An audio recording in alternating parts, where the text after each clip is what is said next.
Salaamaaleykum wa rahmatullahi wa barakaatu mbokk ñu leen ziar waat ñaan leen jàmm yi si Gaza TV tey la jeudi 17 avril 2025 ñëw ci xibaar yi ba tey ci rapport fond Covid 19 bi Abdou Aziz Mbaye nag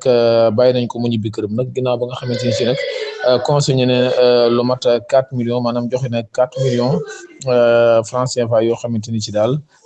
joxe na ko nga xam ne si daal restant bi 150 millions daal.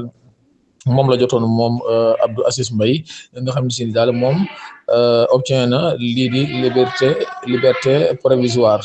maanaam daal 150 millions lañ ko doon toppee waaye joxe na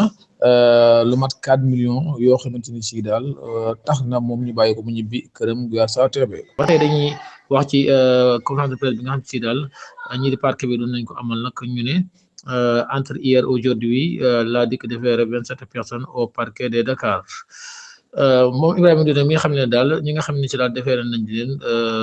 démb ak tey toll na ci 27 personnes ci parquet bu Dakar mu ne la plupart nag dañuy joxe caution maanaam consignation la ñuy joxe pour bañ a dugg koso nga ne liñ versé rek nga xam ne si daal ñoom recouvrer nañ ko mu ngi toll ci 258 millions maanaam presque daal 260 millions yoo xamante ni si daal.